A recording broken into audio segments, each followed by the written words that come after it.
Hi friends, welcome back or to my channel if you guys are new. And in today's video, I'm going to be doing an updated Q&A about all of your K-12 questions because I started having a lot of videos about K-12 go viral on my TikTok, so I thought I could answer all of y'all's questions.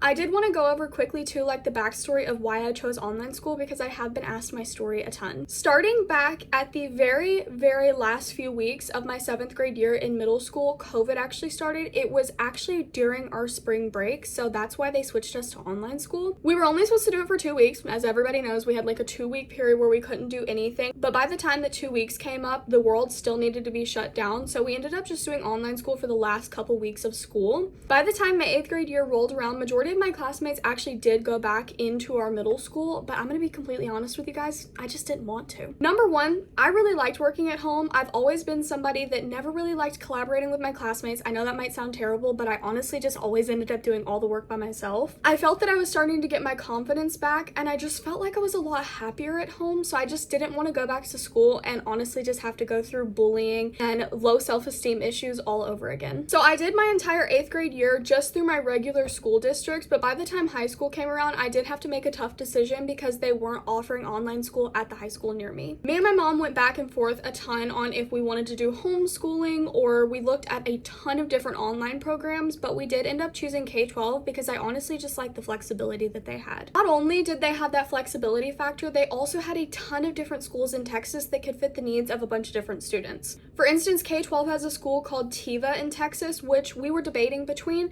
but that's a more basic academic level, and I honestly just wanted something that was going to challenge me a little bit more. So now I'm answering another question because a lot of people wanted to know why I chose my school, which is called TOPS, or Texas Online Preparatory School. And I chose it because our school specifically has college and career prep classes, which can prepare you either for a career or if you want to go into college. So for instance, I did get to take teaching and training courses the entire time I was in high school and ended up getting a bunch of certifications that can help me work in childcare. So now we're going to go on to the next category, which is how to apply to the K-12 program. I'm going to use this space right here to put a bunch of screen recordings. I was going to show you guys like how the course looked and everything in real time, but I've actually been logged out of my course because like I said, I graduated, so I luckily have a bunch of screen recordings, so they'll all be popped up here. But as for signing up, you're going to go onto the K-12 website and you're going to click the button that says apply now, and you and your guardian are going to need to put in a bunch of your schooling information. So the next 2 questions in this that I'm going to answer is number 1, do you need to withdraw your student if you are going to apply to a K-12 school? So how it works is if your student is already going to another public school, you do need to withdraw them and get their transcript to put them in a K-12 school.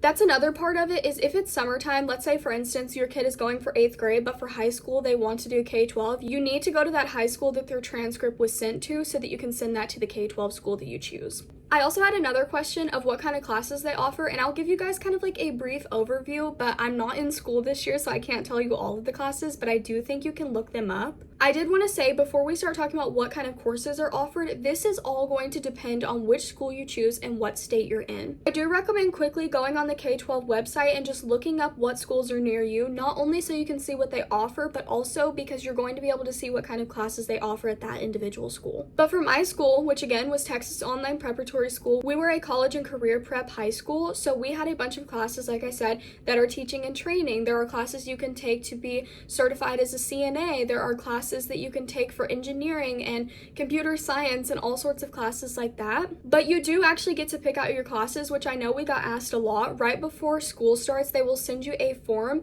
and while there are some classes that you will have to take, like certain science classes for your freshman year or sophomore year, there are classes that you get to choose also. So I hope that was able to answer all of your questions on how to apply and the whole application process for K-12. The next little segment is all about school supplies. If I have a video, I'll pop one up right here because a lot of people were wondering like how it looks when you receive your supplies, but a lot of people were also asking what they provide you. Again, this is going to depend on each class, but for instance, if you have like a physics class or science class, they provide you with all of the materials you need for each lab that you're going to do. But those labs will also be available online if you're not somebody that wants to physically do it. They also do provide you with any English books you're going to need, and then each course books for each of your courses that you need as well. The next question is what supplies you need to buy before the school year starts, and my answer always varies on this because it's going to depend how you like to take notes or do your schooling. For instance, if you're somebody that really likes to write stuff down, you might want to buy a couple of notebooks or, a couple pens and highlighters, which is super cheap to get because they don't provide things like that. They just provide things that are necessary for each class. But if you're somebody that likes to take more physical notes and things like that, they provide you with a free Microsoft subscription, so you don't even have to worry about that because it's just attached to your school email. The last question was, do they provide you with a laptop? My answer to this is if you need a laptop and you cannot afford one, you have to talk to somebody at the school. I'll put their number up here if you need to contact them for any reason and you need to request a laptop. That's because they can provide you with a laptop, but they're not just going to assume that everyone needs one, so you do have to request it. What we did, and I know not everybody can do that, is we luckily did have $200 to spend at Best Buy, so we just went and bought myself an HP laptop, and I've had it all the way from my freshman year all the way to my senior year. To me, this was a really good investment, but if you can't afford it, you can always request one from the school. Hi everyone, I'm editing and realized I forgot to answer a couple questions, so I'm just going to answer them right here. One question that I was asked a ton is how long it takes your supplies to come in, and what I'll say is they do start sending them out mid-July, but don't be shocked if they aren't there even by the time school starts because they have a ton of kids to send supplies to. You're not really going to need them that first week or 2 weeks anyway, so it's not really that big of a deal. Then the last question was how do you send your supplies back, which I have made a video on this before, so I'll pop it up right here and it shows you how you can return all your supplies.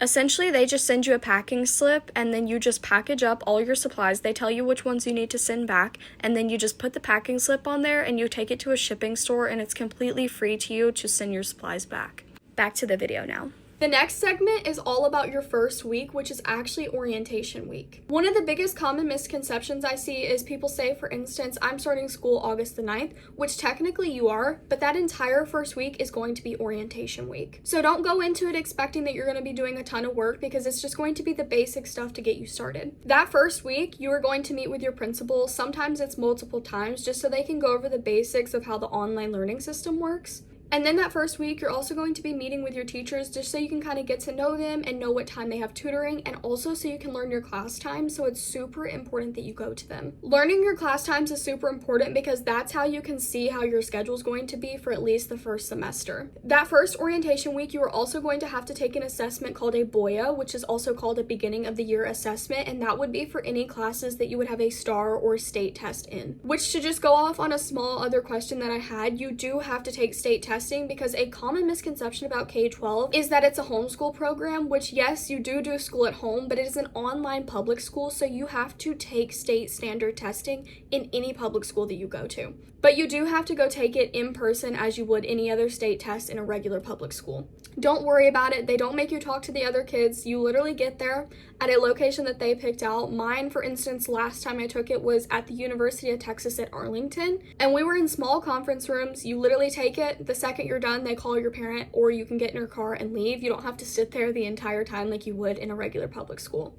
The last thing about the orientation week is you will have to do something called the ORN course, which just stands for the orientation course. It does not matter how many years you go there. I had to do it all 4 years, and it's just an orientation course of how everything in the whole entire course works. It's super easy to go through, and it does count, so you do have to do it. Now the next segment we're going to get into, this is a huge one, and it's going to have a bunch of questions, but it's overall just how the course looks and how it works. Again, I don't have access to my account anymore, but I have lots of screen recorded videos, so I'll put them right here. I do want to start off by saying, Texas Online Preparatory School, and I think all K-12 schools this year are switching to Canvas, but I would say what we used last year is pretty similar to Canvas. So it might look a tad bit different than what you're seeing over here, but it should essentially be the same thing. So the first question people have about the entire course is, are they like Zooms, and do you have to have your camera and mic on? So it is like a Zoom call. Your teacher is like on a big screen up there, and then they have like the big whiteboard, and that's what all your class materials are on. But I know so many kids, and myself included when I first started, worried about, do I have to have my camera on? Do I have to talk? Do I have to have my mic on all the time? And you absolutely do not. I have personally never had a problem with that.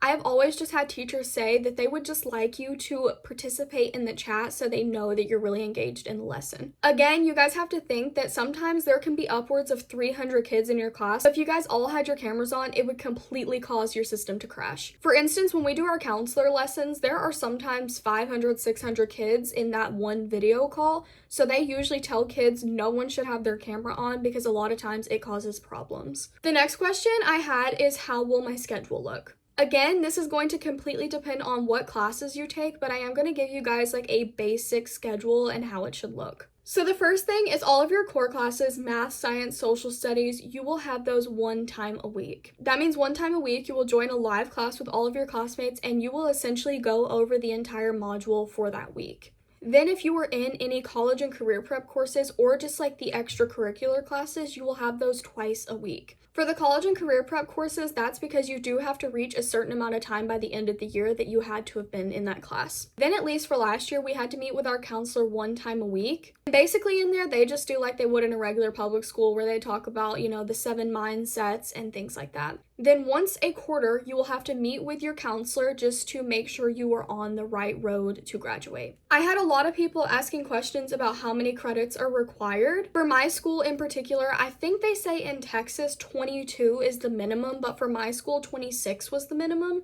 And I ended up graduating with 31 and a half. They also have this amazing thing that can help you keep up with all of your credits and all of your classes you've taken, and it's called the grad plan. Again, I'll have a video right here. You'll use the little drop down bar and it'll take you to something called the grad plan, and it'll show you how many credits you're going to get from each course per semester. And then also it'll tell you how many more credits you need to graduate, which will be really helpful if you want to graduate early, which a lot of people were asking about. Which if you want to do that, you do need to talk to your counselor because they're the ones that can help you set that up. I did have a couple people ask too, like how many classes they can expect to take, and I'll say for my freshman through junior year, I took 8 classes every single year. Now you don't have to do that, but I chose to do that because I knew for my senior year, the minimum was 4 classes, and that's all I wanted to take, and it's all I ended up taking, and it was the easiest year I've ever done. So if you want your senior year to be a lot easier, I recommend doing 8 classes your freshman through junior year. The next question I had is, are the classes mandatory, and also how do you watch the recording if you were to miss it? So how I try to explain this the best is that the classes will say if they're required or not, as I'll show up here,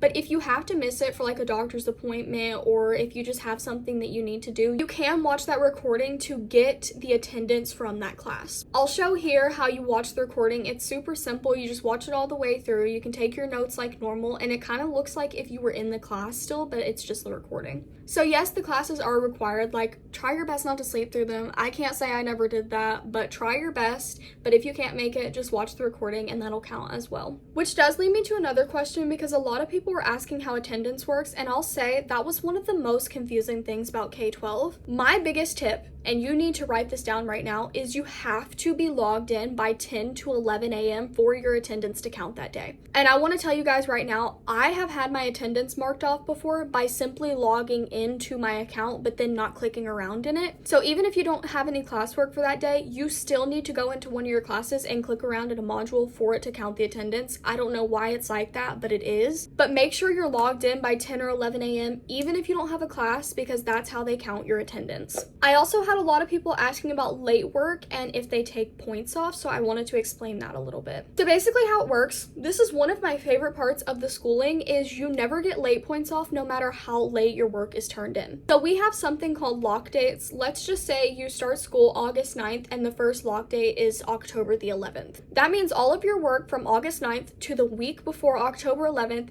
locks completely on October 11th. You cannot touch it anymore. So while I do not recommend at all that you push all your work till October 11th, your work is not due until October 11th and then you cannot touch it anymore. Let's say I had an assignment due last week and I still haven't turned it in. It will show up as a 0 in the grade book, but immediately after it is turned in or your teacher grades it, your correct grade is put in and they never take off late points. I also had a lot of people asking if they can work on it anytime, and I would say yes, like if I had work that I hadn't done the week before and it was Saturday, I would work on it anytime I wanted to. I do have a lot of people ask me if they can work like months ahead of time, and you can, but if you're not in the flex program, which means you don't have any live classes that you have to do, I wouldn't recommend doing that, because then you're still gonna have to join the live classes and learn about things that you've already done. But if you have like a vacation the next week and you're not going to be able to join any of your classes, you can definitely work a week ahead if you wanted to.